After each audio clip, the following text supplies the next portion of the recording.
Shalom. Welcome to Understanding the World with Rabbi David Kaufman. I am joined in the studio today by no one, but I will be joined by via Skype, by Dr. Zuhdi Jasser, my friend, who is the president and founder of the American Islamic Forum for Democracy. His family comes from Syria.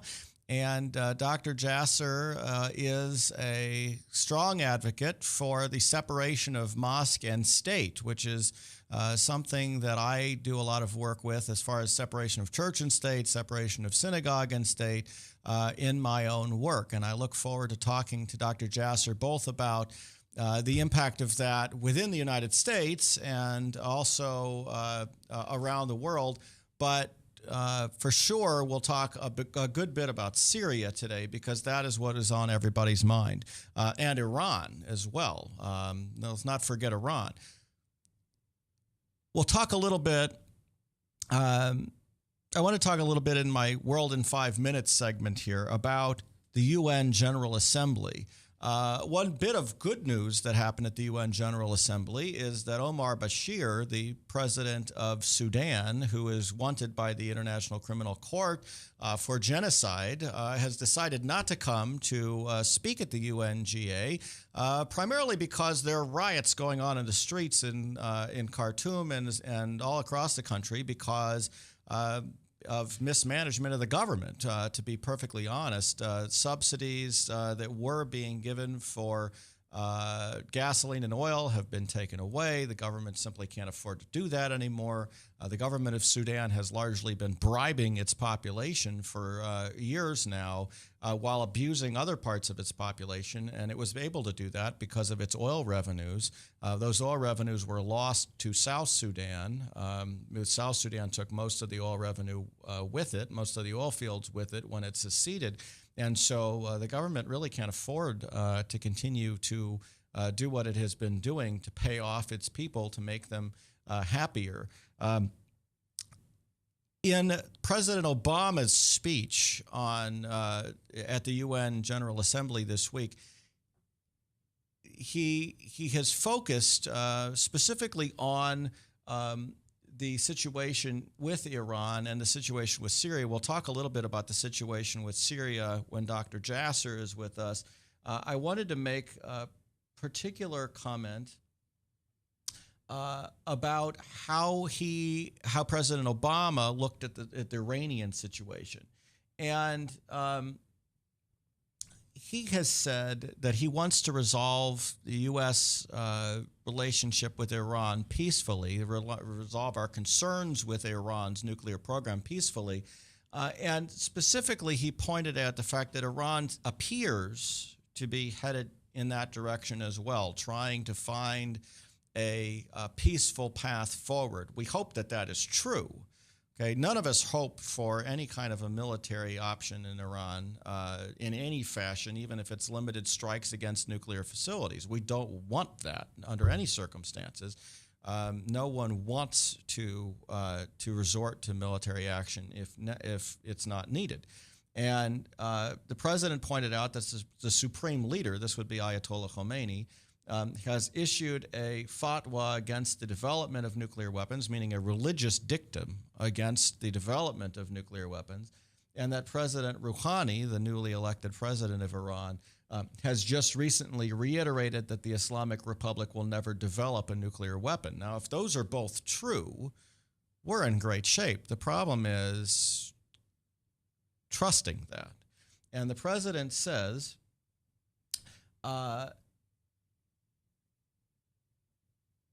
that I'm trying to find the exact wording here as I am looking at, here we go. The president said, so these statements made by our respective governments should offer the basis for a meaningful agreement. We should be able to achieve a resolution that respects the rights of the Iranian people, namely the right to access nuclear energy. That's really the right he's talking about there, while giving the world confidence that the Iranian program is peaceful. But to succeed, conciliatory words will have to be matched by actions that are transparent and verifiable. After all, it's the Iranian government's choices that have led to this to the comprehensive sanctions that are currently in place. A friend of mine,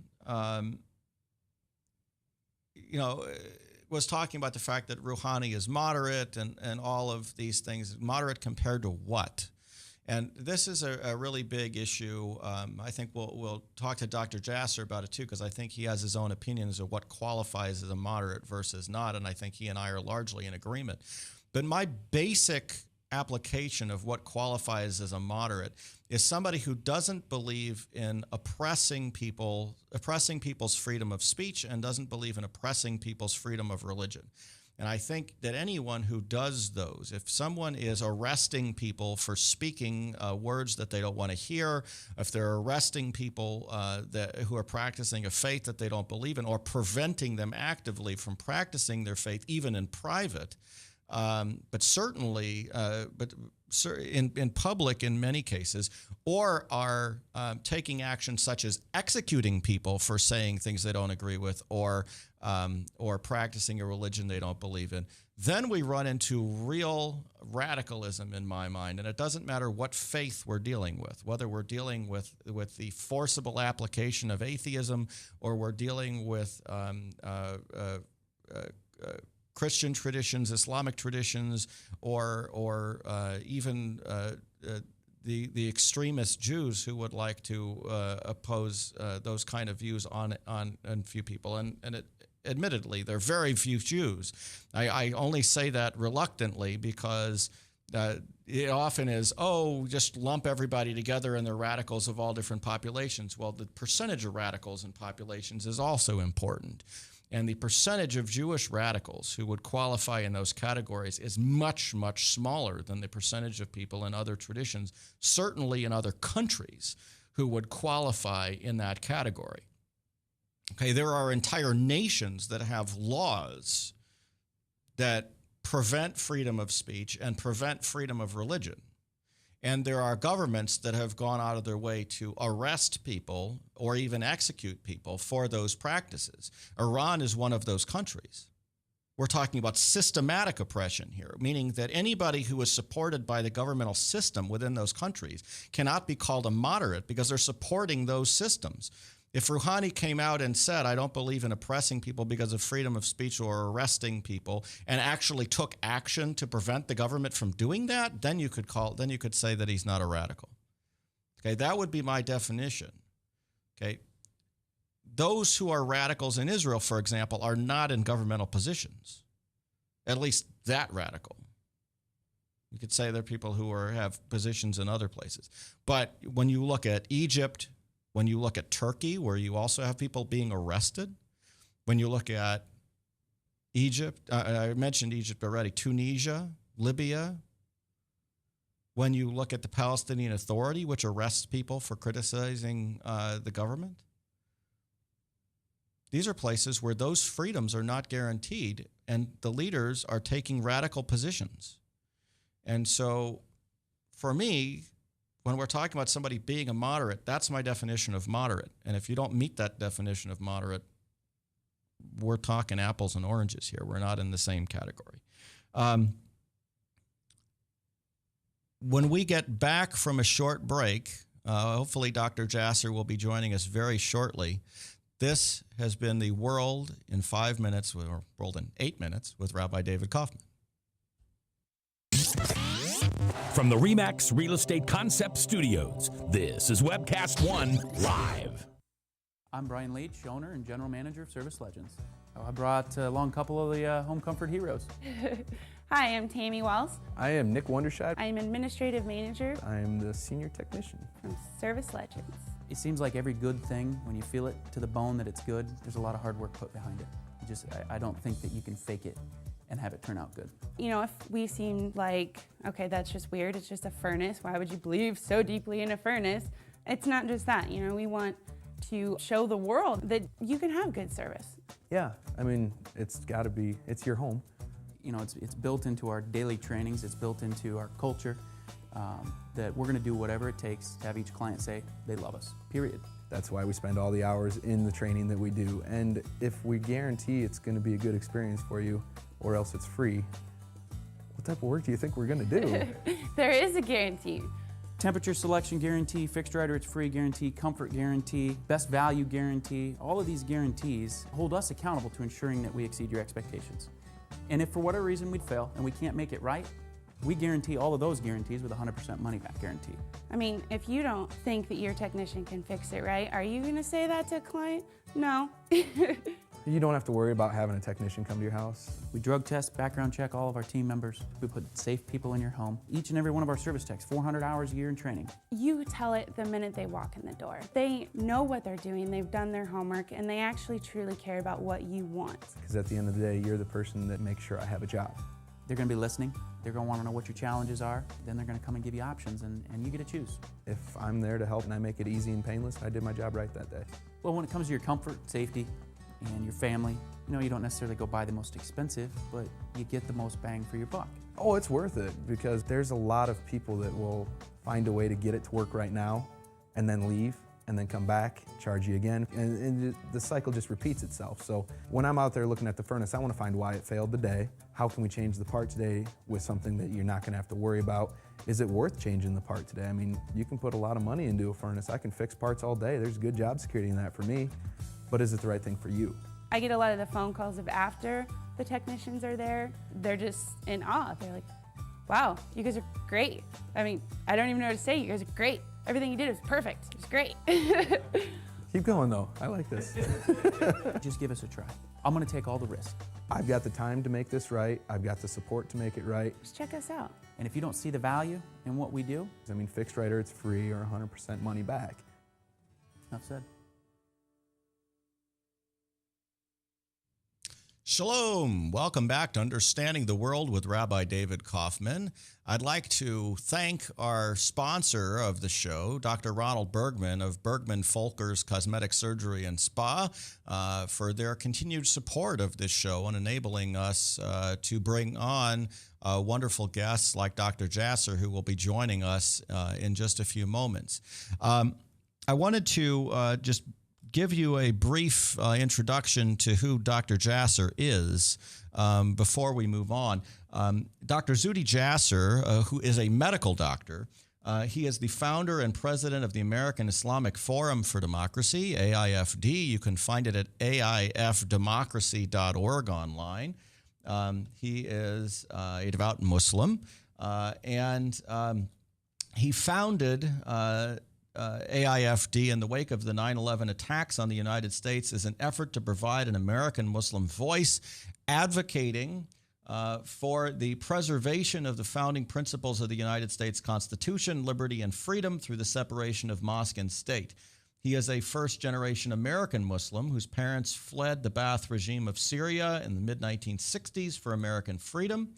And he, according to the AIFD website here, he is leading the fight to shake the hold that the Muslim Brotherhood and their network of American Islamic organizations and mosques seek to exert on organized Islam in America. Dr. Jasser earned his medical degree in the U.S. Navy with a scholarship at the Medical College. And he served, Medical College of Wisconsin, actually. He served 11 years as a medical officer in the U.S. Navy. He can talk a little bit more about that when he comes on. I was talking briefly about Rouhani and Iran and dealing with U.S. negotiations. And there are a couple of things that happened at the UNGA over the last, really yesterday. Rouhani came forward with what would be a more conciliatory tone, willingness to negotiate.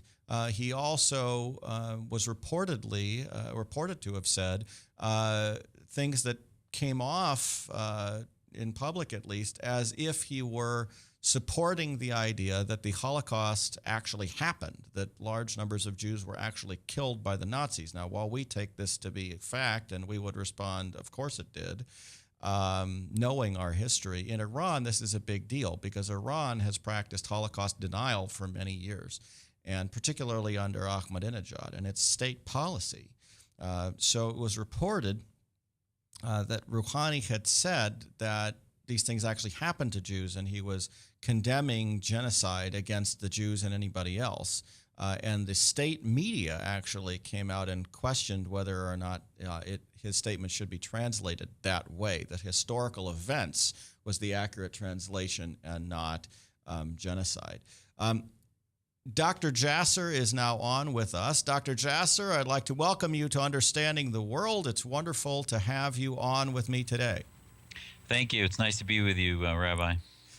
So I gave a little bit of an introduction to your background and to AIFD. I got to put my headset on here so I can hear you a little bit better.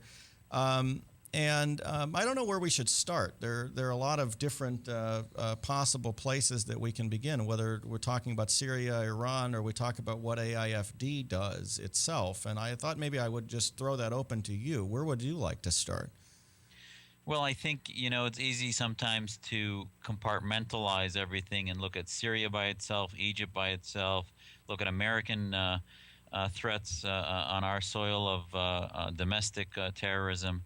And I think let's start simple and look at the fact that I would tell you that since 9/11, we formed our organization, and we are looking to get a consensus in America that the commonality that ties all of these threats is political Islam, and that ultimately, just like in the Cold War, the Soviets were a byproduct of an imperialistic desire for communism around the world. In the Soviet version of that, the current threat, the new Cold War, if you will, is the conflict between liberty or secular liberal democracies versus Islamist governments that believe that the government should be run by Islamic law, that clerics ultimately develop law, and that the legal systems and politics don't run by reason, but rather by a sense of scriptural exegesis.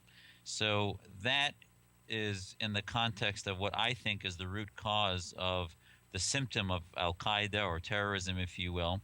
And the change in the Arab awakening is basically the removal of the pressure cooker in which you had this stew brewing in every country where dictatorships, monarchs in Saudi Arabia or Egyptian dictatorships with Sadat, Mubarak, or Nasser before them, that brewed this stew of radicalization. You remove the pressure cooker, the vacuum gets filled by Islamists, the West remains asleep, and our organization really has been trying to show our government and show the West that there are ways in which moderate Muslims, in which the majority should be woken up to fill that vacuum, not by the Islamists that have been brewed in this stew of autocracy, where they conveniently have been the foil for dictators that have been used to legitimize emergency law and martial law in most of these countries.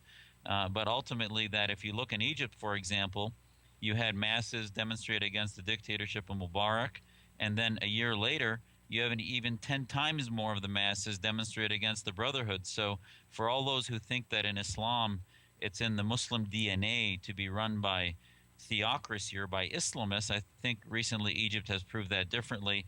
And I think Syria, we can talk about that specifically, is that same paradigm, in that it's not only a binary choice between two evils, but rather there is a third choice, and it's the masses of the people. I know I had Dr. Walid Fares on the show a couple of weeks ago, who talked about the fact that there was a third way, the Free Syrian Army and people who we could potentially work with as moderates in Syria. But it seems like now that the Muslim Brotherhood and the al-Qaeda affiliates have really been gaining steam. In fact, even attacked at one point, I think last week, a village on the Lebanese border that was being controlled by the Free Syrian Army, and al-Qaeda attacked the rebel group. Absolutely. And Rabbi, the issue that we're missing here is that Syria is not a two-front war. As the Wall Street Journal reported last week, it's a three-front war. And our allies are certainly not the Assadists who claim to be secularists that are going to protect minorities. But if anybody can prove to me how a regime that's in bed with the Iranian theocracy, that's in bed with Hezbollah, is somehow protective of minorities, I just don't get that. And ultimately, the Jewish population, I think, all over the Middle East can speak to the fact that these dictators are certainly not safe havens for minorities. There are no Jews left in Egypt or barely in Syria. And I think, ultimately, if you look, it's a three-front war in Syria, and that third front, unfortunately, has not gotten the means, the finances, the weapons, and you're left with this Darwinian evolution in that we were calling in our organization and in groups that have been working not only with Walid Faris, but in our Syrian Democratic Coalition that includes Kurds, includes Christians, and even some Alawites and Sunnis and others that don't want theocracy.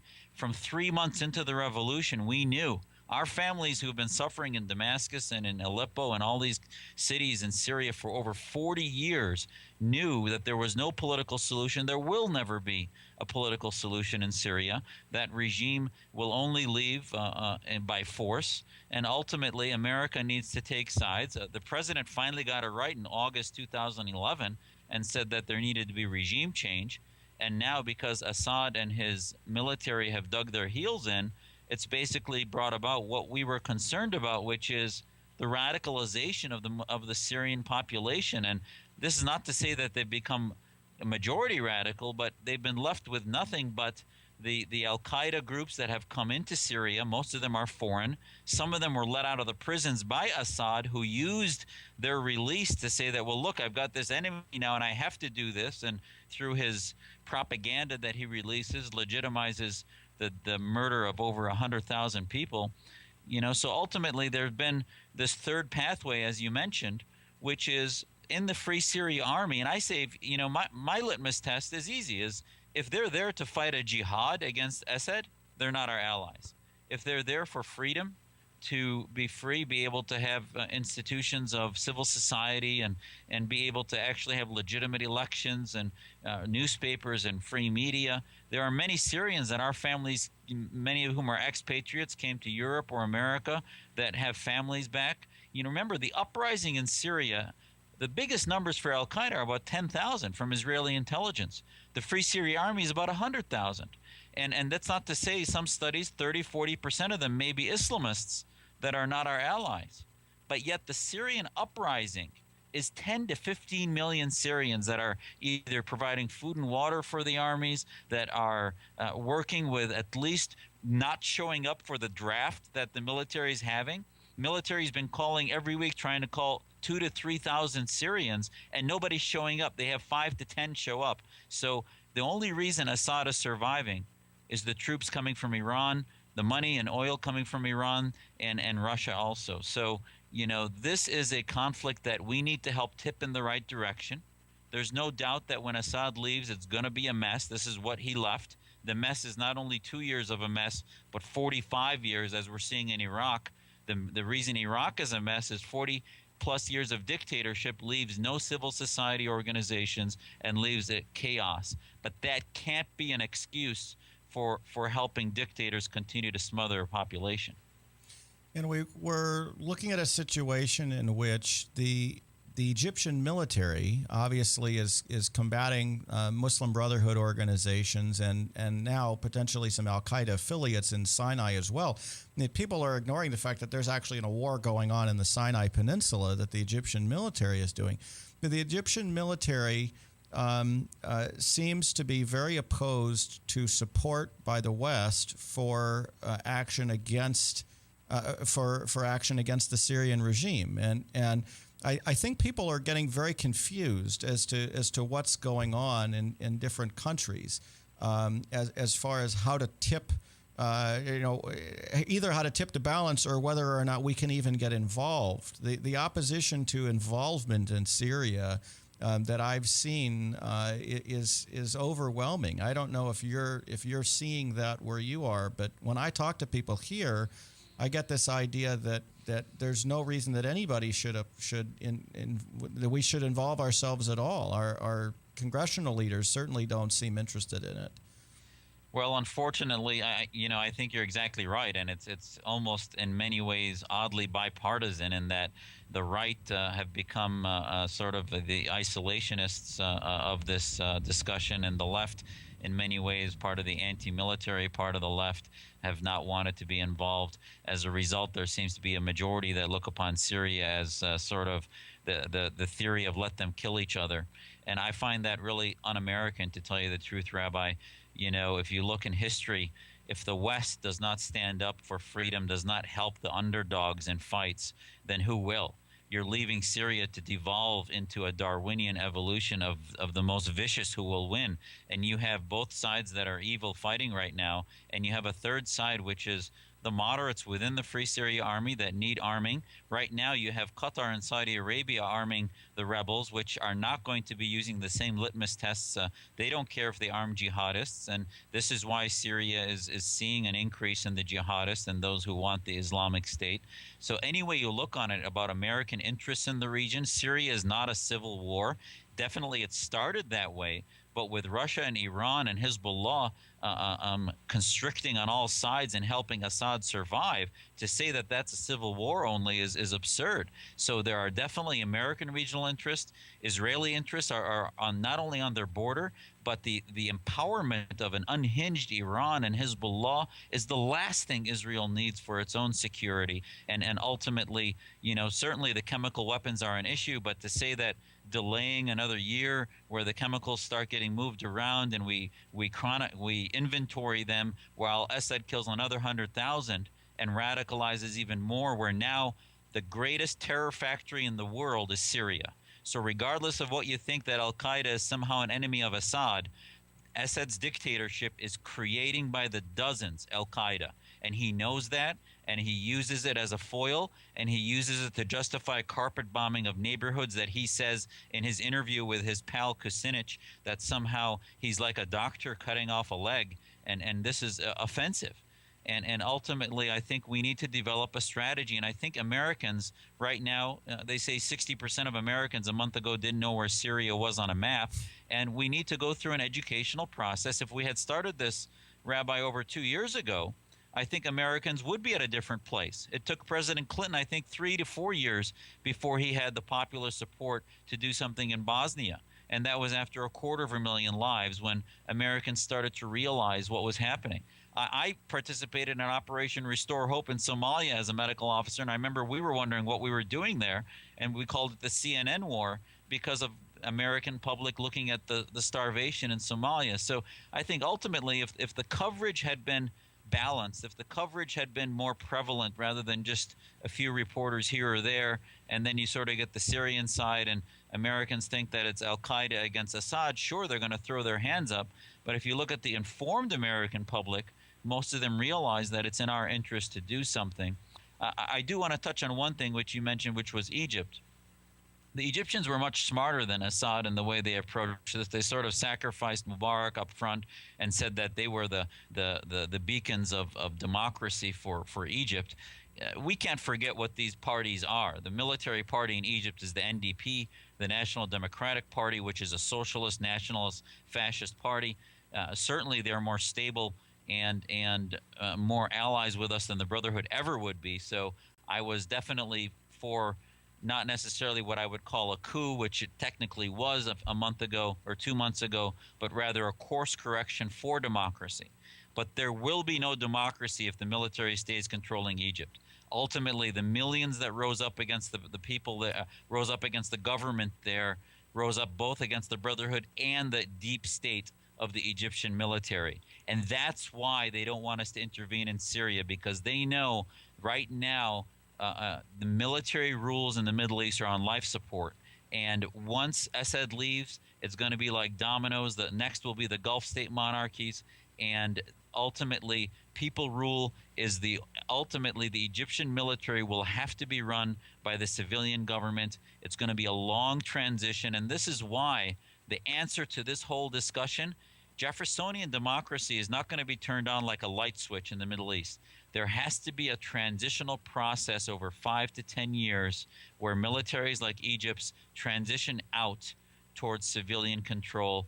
And Syria is going to be a longer one because of the devastation that we're seeing the military is leaving on its way out. Now, in Egypt, how do you get to the point where you can transition to democratic rule without bringing the Muslim Brotherhood back in? If they that I guess was the hope to begin with, and we're in a situation in which that didn't really happen. The Muslim Brotherhood took over, and everything got even worse. I guess the fear is that giving democracy or creating democracy that's going to be taken over by the Muslim Brotherhood wherever they are because of their political machinery, will end up with one man, one vote, one time. How do you avoid that in Egypt or in Syria going forward?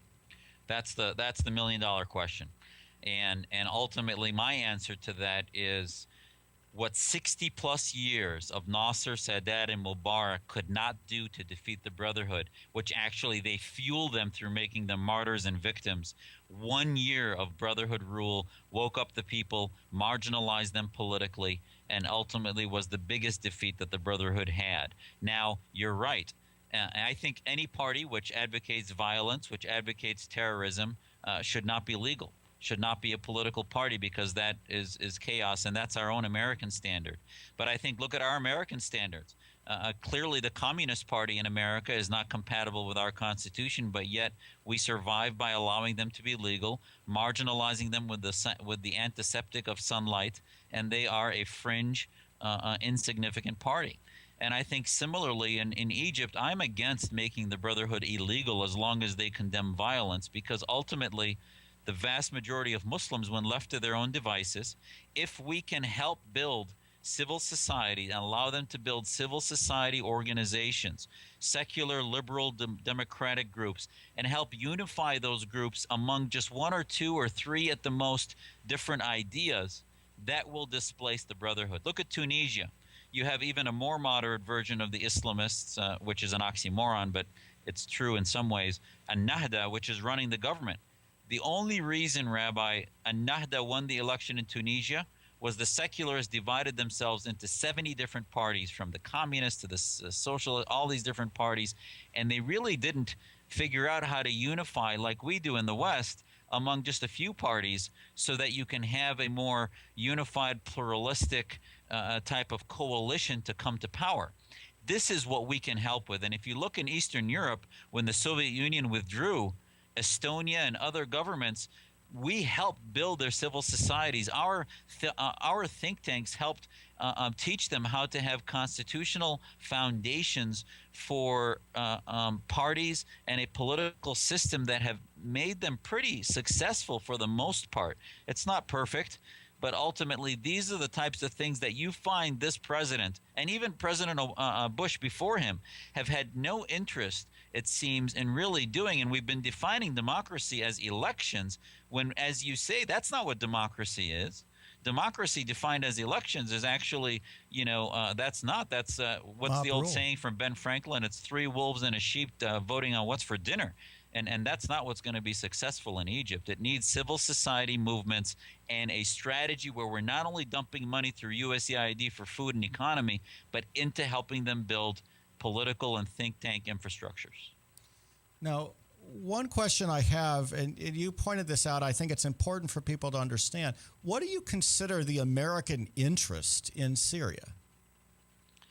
I think our interest in Syria is that, left to its own devices, currently, the vacuum that's being filled by the decrease in power by Assad is being filled by two sides. It's become a Sunni-Shia battle where the Shia side is being filled by Iran, one of the world's largest sponsors of terrorism, Hezbollah, part of Iran's network and a terrorist organization, and Russia, which is a corrupt, mafia-like government that really just takes the highest bidder and really will do anything to take away Israel and America's interests in the Middle East, and is still operating under the Cold War premise, which my grandfather was fighting and being very anti-communist in Syria, which ended him up in jail, which is why he didn't support the Baath party and all of these nationalistic fascist groups that were very allied with Russia.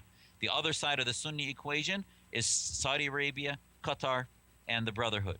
And this is who is supporting the rebels right now. So left alone, this is a Darwinian paradigm that has no American interest or Israeli interest involved. So we can help the third parties, which would be women's groups, liberal groups, secular groups from the Free Syria Army, which really are still, if you look at the generals running the Free Syria Army, whether it's General Riyadh or other leaders, they're secular for the most part.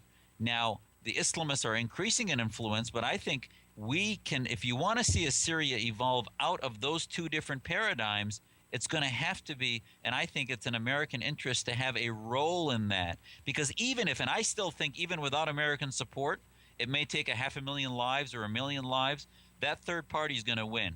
Because the millions of Syrians that I know are not allied with either side. But if they win, they're not going to be very pleased to work with America or the West in the future as we let them die and suffer. So I think it's in our interest to prevent this factory of terrorism that's coming out of Syria, to help tilt them towards that third pathway. Now, Dr. Jasser, I know that American Islamic Forum for Democracy has been working on trying to empower moderate Muslim groups. And you and I have had this conversation more than a few times about how Reform Judaism rose in the 19th century in Europe, and getting to the point where the religious leaders obviously were devotees of the traditional branches of the traditional Judaism at that point in time. How do you deal with the fact that you have imams that obviously are trained in traditional Islam and who are trained, especially in foreign countries, to support this idea of mosque and state together? Who do you work with, and how do you promote that idea of separation of mosque and state, not only within the United States and local communities, but how do you do that overseas? That's a great question. I think actually, paradoxically, it's in some ways easier to do it overseas because, when I talk to American Muslims, many of them love our work, and I think a majority do, but they find it unnecessary for them to stick their foot in the water and help us because they're like, well, we're 1% of the population in America, barely 3-4 million, and it's 300 million people. So, we're never worried about Sharia running government. We're never worried about the Brotherhood. Yeah, they're running the mosques for the most part, but, many of the Muslims that support what we do either have become estranged from some of their local mosques or, just go for the holidays and Friday prayer, but are not that engaged. So in the Middle East, however, you saw the largest demonstrations in humanity against the Brotherhood that had initially gotten its power under Mubarak from the mosques, where they engaged that network and built. This is why once Mubarak left, they were able to mobilize elections and parties and activists and get the vote out through their mosque network. And ultimately also the petrodollars, which have fueled this whole network globally, where the Saudis, even though they claim to be antagonists with the Wahhabis and Al-Qaeda, they have fueled the ideologies that feed this, which is based on the supremacism of the Islamic State. So how do we get to where AIFD wants to be? I would tell you it's a two-step process. One is to realize that the ideas about the separation of mosque and state are not being, I'm not creating these whole cloth out of nothing. There are imams, and I've talked to you about them before, whether it's Muhammad al-Ashmawi, Fatima Mernisi, who's a reformist, who's well knowledgeable about Islam from Morocco. You've got so many different scholars that exist. President Wahid out of Indonesia, who's talked about the illusion of the Islamic State. So there are a lot of leaders. The problem is that I would tell you that the writing of new Sharia, a new school of thought, if you will, which is necessary right now. All four major schools of thought in Islam basically may differ on some of how moderate you can be regarding diet and dress and other things, but they're all going to be pretty much the same when it comes to the Islamic State and the mixture of a lot of the legalisms of these schools of thought into government. But the new school of thought will come, I think, after a two-step process. The first step that I think can happen in my lifetime, which we already saw in Egypt, which is mass movements that tell the imams and tell the religious institutions, you have no place in government. You can bring your ideas into government if you wish, your feeling of love for Islam, love for God, but our governments will be neutral to religion and will be under God, and you will have to argue your ideas in government based on reason, like we did in the West post-Enlightenment, versus not bring Sharia other than personal Sharia in your life. And then what will happen is once these types of Muslim groups run government and those parties run government and start building universities and schools, then those imams that support these ideas can start to have the power system to develop new schools of thought. Because right now, we can't take on the petro lobby from Qatar, which just bought a network in the West for $500 million, which is buying universities from Harvard to Georgetown to universities in the Middle East. We can't compete against that infrastructure. But what we can do, marginalize them in the power systems and the governments where they were in bed with dictators in the Arab League, and the OIC was being run either by secular dictators that were two sides of the same coin of radical Islam. Once you remove them from power and government, then those governments will start to create secular institutions that are truly liberal, that can start to help organizations like ours. And domestically, I would call upon you and other thought leaders and government and congressmen and women and media to push American Muslims to lead this. We should be the head of the spear when it comes to liberal ideas among Muslim populations. But because this government, our government in America, and our media doesn't want to use the term Islamic, doesn't want to take on and simply, backs down to the pressure of CARE, we have not and the Council on American Islamic Relations, we've given Muslims a pass in America about whether they're Islamist or not, and thus they've not been able to lead the reform globally. And I heard recently, I think, that CARE changed its name. I heard something about it being the Washington Trust Foundation or something like that now.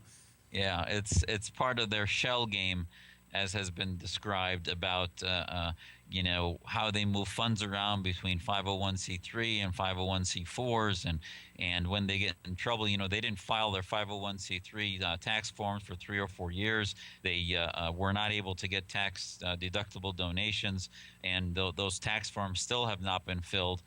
So some of the buildings they own, you can go to careobservatory.com and look at some of their assets and who owns them. So they have solicited. They even sent a letter to Gaddafi in 2009 that was translated by the Investigative Project that showed they called one of the nuttiest dictators of all time. They called him His Excellency and representative of Islam because they look for money wherever they can get it, it seems, based on that letter.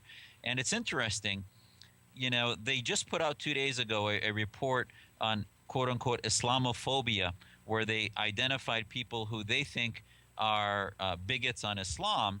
And the crazy thing about this, Rabbi, is they listed me and our organization and our coalition of reformists as being anti-Islam, when in fact they equate being anti-CARE as being anti-Islam.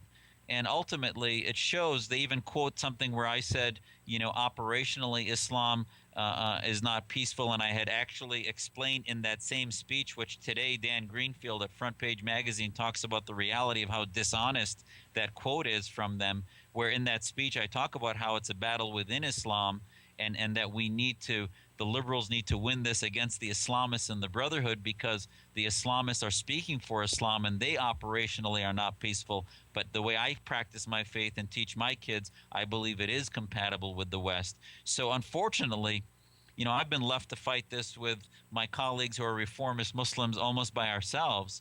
And, we've not gotten a lot of the platforms necessary to displace CARE and other groups that get foreign funding and are really part of the OIC movement globally, the Organization of Islamic Cooperation. And ultimately, I think Americans are slowly waking up. We need them to wake up a little quicker to help us displace the influence of CARE.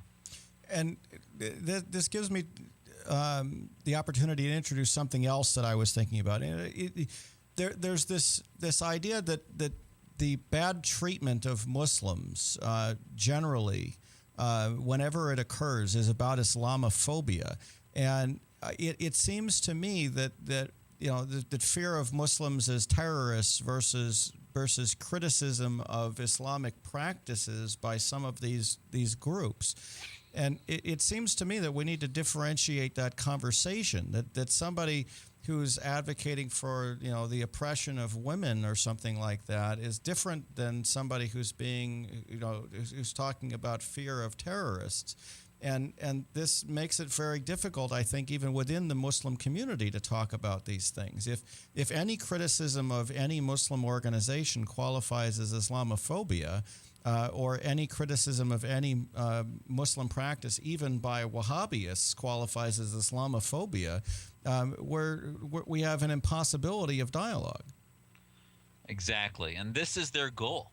This is their goal. It is to prevent dialogue that would then lift the veneer of denial that they have, that we have any problems within the ideology. I mean, look at, for example, the recent bombings in Kenya and the attacks and the killing of over 60 in Westgate Mall. They condemn the terror act, but see if you can find CAIR's condemnation of al-Shabaab. You'll find they have individuals like Dawood Walid who actually refused to call Shabaab a terrorist organization and felt that they're a legitimate organization against the Somali government. And ultimately, this is the issue, is that they only want to deal with the act of terror and not with the ideologies that fuel them. And if we were to dissect through that mixture of theology with political institutions and governments that these groups seek to institute and implement by force, they just disagree with the method. This was the conflict between the Brotherhood and Al-Qaeda. The Brotherhood was very upset with Al-Qaeda in 9/11 because it outed its long-term goals, which were pretty similar, which was the creation of the Islamic State. And CAIR will never condemn the Islamic State. They'll continue to try to deceive Americans that it's about Islam is like democracy, is like the Constitution, and all this other nonsense where unless you separate mosque and state, there's no way to reconcile Islam with democracy when it comes to Sharia and other theocratic tools and instruments that they have. And I'll tell you, I don't use the term Islamophobia because it's nonsensical. Phobia is a fear, an irrational fear. Islam is an ideology. It's not a human being or a race per se, which they try to make it into. So the term itself is one that was imposed. It started not with CAIR. It started with the OIC, the Organization of Islamic Cooperation, which is basically, Rabbi, a neo-caliphate. So that's not a conspiracy theory. It's 56 countries that have nothing in common other than the fact that they have Muslim-majority countries where, if left to their own devices, many of them hate each other, but yet they came together for one thing, which is to fight the West, put the West on the defense, put non-Muslim countries on defense so that they can come together and figure out how to advance Islamism. And they've been using the Arab awakening not to, they're finding that the dictators that formed the OIC are starting to lose the hold, but they're saying, well, let's use this as a mechanism to advance political Islam and even put the West even more on the defense. And you're right. They, by virtue of putting us in the West on the defense, preventing a dialogue about the theocratic or theological ideas that need modernization, they have then pushed it into simply what we call now in the White House and elsewhere violent extremism, which I don't even know what that is. When I've testified to Congress and elsewhere, I kept getting pushed into this conversation about violent extremism that could mean anything from inner city violence to God knows what. And there's no way to have a treatment of a diagnosis you can't pin down. And this is what they're trying to do to prevent, because once you dissect through the violent extremism, you're going to always get to the core problem, which is political Islam and the Islamist movement, which CAIR is a central part of. And we have to wake up that their implementation of the Islamophobia card is their main defense, and they're going to continue to push it as long as they can until we wake up to the fact that it's a deception. I don't want to ignore the opportunity to have you tell the audience what organizations you see as being ones that should be supported. CAIR obviously is a Muslim Brotherhood organization and is advocating for things that we don't necessarily support. But what organizations other than yours do you think that people should be supportive of? Well, thank you. I appreciate that. And that's why we formed our American Islamic Leadership Coalition. People can go to, we have a very rudimentary website for the coalition right now, since we're all, running our own organizations. But it's AmericanIslamicLeadership.org, AmericanIslamicLeadership.org. There are over 20 Muslim leaders listed there, including the American Islamic Congress run by Zainab El-Suwaij, who was really highlighted and grew quite a bit during the Iraq conflict, and has been not only an advocate for moderate Islam but for women's rights. And I would ask people to look closely at her organization. Tariq Fatah with the Muslim Canadian Congress is a very moderate organization that has worked with us out of Toronto. There's also Holland Taylor with Lib for All, is a very moderate organization out of Indonesia, which was founded by former President Wahid. Again, it's about liberty. The book, The Illusion of the Islamic State, was highlighted and translated into English through that organization. Other leaders, Tawfiq Hamid, and a number of others that I'd ask people to look at AmericanIslamicLeadership.org, and other moderates that exist and have testified. For example, Chairman King, Peter King, when he was chairman of the Homeland Security Committee, brought a number of us to testify to Congress about it. And I'd ask people, truly the moderate Muslims will be the ones that recognize that we need to condemn the doctrine of jihad and change that doctrine, that recognize reform is necessary, that recognize the need to counter Islamism or political Islam. Now, we didn't really get to Iran. I wanted to give you the opportunity to talk a little bit about Rouhani and what you perceive as the development of change in Iran, if there is change in Iran, and also a little bit on how the Sunni world is reacting to the Shia world and that conflict.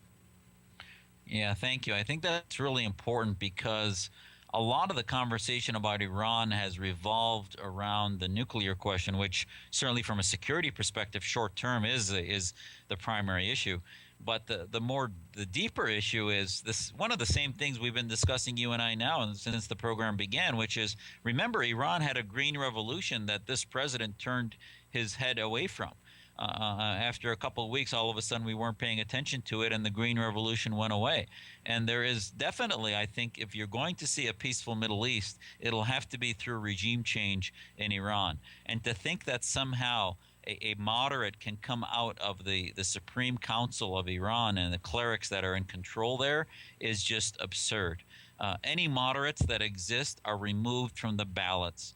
Any candidate that remains on the ballot there is simply, just as Prime Minister Netanyahu described, it changes the clothing of the wolf, may appear more like a lamb, but the bottom line, it's the same wolf, and actually I think can be more dangerous because he's a little bit more artful and deceptive in the way that he presents himself. And I would tell you, actually, if you look at Iran's recent overtures about, we were going to stop nuclear ambitions and we would want to engage, which isn't even been shown yet, they took their cue from President Obama, who basically, and Secretary Kerry, who within a week reversed the Assad policy from being one of punishment and degrading of their military to being one of engagement and taking a year to possibly move around chemical weapons. And they said, wow, look, our ally here, we've helped this dictator survive.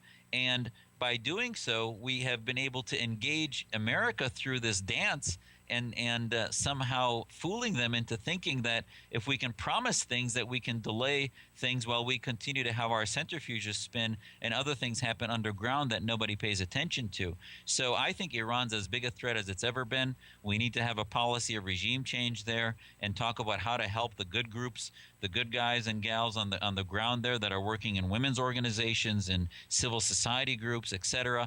This needs to be the region. President Obama's legacy is going to be, Rabbi, that he had no doctrine in the Middle East. Every president had a doctrine. President Bush had a freedom agenda. And I would say, the Middle East needs a liberty doctrine. And ultimately, the problem is, and you actually raised the issue with the Sunni-Shia conflict. What's going to happen after you have 2 generations of dictatorships in every Muslim majority country, especially in the Arab world and with Iran beyond the Arab world, when you remove that pressure cooker, that stew is just going to explode. And part of that explosion is going to be tribal sectarian battles. And that's what you're seeing happening in Bahrain with Sunni-Shia conflict, where the Sunni minority was running. That's what you're going to see happen in countries that were the nexus of crossroads, which is really what Syria was, is a crossroads. But in those crossroads is, I think, the opportunity. Syria was an opportunity. It had much less of a control of the Brotherhood than Egypt ever did. And it was an opportunity for a government that could have been Christian, Alawite, Kurdish, Sunni, Shia, all of these, and yet that opportunity's been lost by having no policy and letting that vacuum get filled, as we've talked about. So, in Iran, similarly, advocating for the rights of the Baha'is, of Christians who have to go underground. Religious freedom opportunities are being lost from the bully pulpit of the White House, while we see a minister like Abdini, who's been in jail now for over a year in the worst prison, and you hardly see a word from the White House. You see the Secretary of State mention a few things, but we've had so many opportunities that we've lost, and if we continue to stay silent, those opportunities are going to get filled by even worse options. And I agree completely. And we see that the United States is not really maintaining a credible military threat, if at all, I mean, even remotely credible, in dealing with the Iranian nuclear situation. Certainly didn't with the Syrian chemical weapons situation. But we also didn't respond to Turkey's government, to Erdogan, arresting the opposition leaders there. I mean, there seems to be a pattern of not doing anything to stand up for people who would be our allies in these situations. Do you see that? Absolutely, and we have lost the courage of our convictions. And it's interesting that despite the lack of leadership from Obama, still the world has continued to look to the president and the United States to be the advocates for freedom, which is what our branding and our history has always been. And hopefully at some point we will wake up to the fact that we are the response and the fill-in, if you will, to help the liberals and the majorities of these population find a voice for the people, and that our diplomacy needs to change from being sort of the lesser of two evils to being a policy that advocates for the people. Because right now, you talk to the ambassador in Egypt, and she'll tell you, Ambassador Patterson will tell you, well, both sides hate us. They think we're with Mubarak, and then they think we're with the Brotherhood, and the reason they do is they don't hear us talking about being with the people.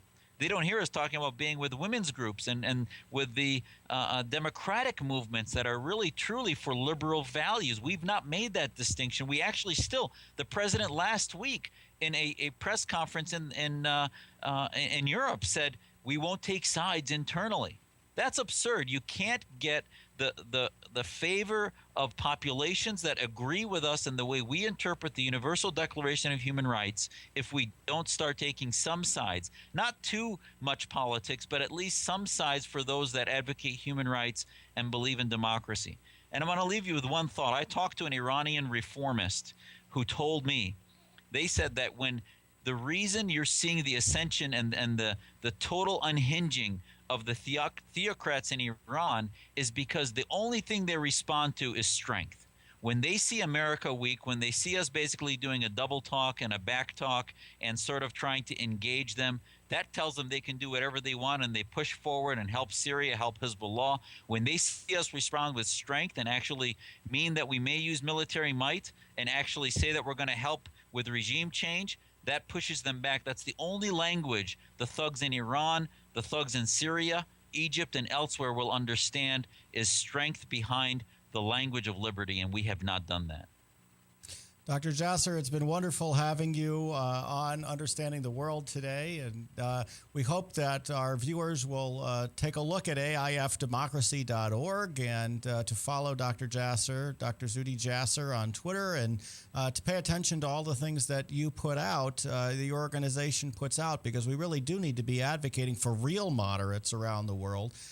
And I hope at some point in the future when things come up, I'd love to have you on the show again. We have wonderful conversations, and I think certainly in my heart to help you promote what you do, not only in the United States, but around the world. Anytime, Rabbi. The platform that you have is fantastic, and we're just blessed to be able to bring our message to you. And thank you for all that you do. And we look forward to joining you anytime in the future. Thank you. Thank you. You're welcome. That's been Understanding the World with Rabbi David Kaufman. Yes, now your favorite programs on Webcast One Live can all be watched and listened to on any Android or Apple device, your phone, tablet, or iPad. Yes, your favorite shows on Webcast One Live are available live or on podcast wherever you go. Let me introduce to you some of our great shows.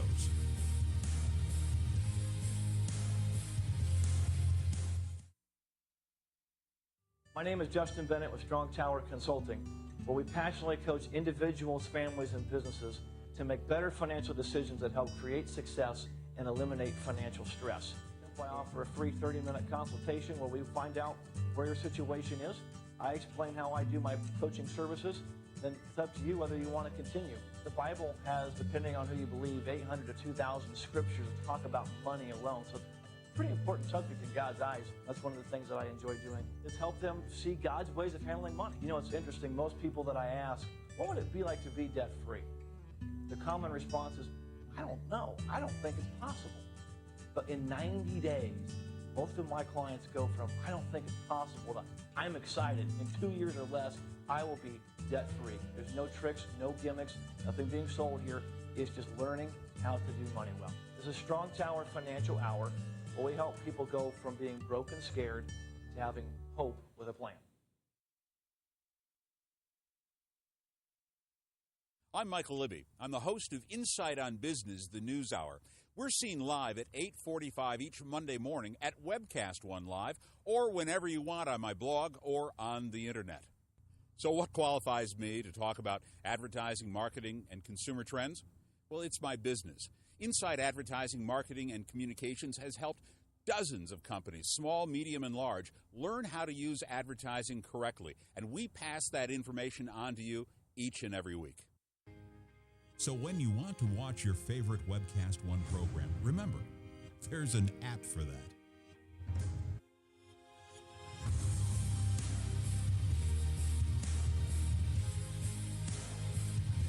You know, there's an app for that.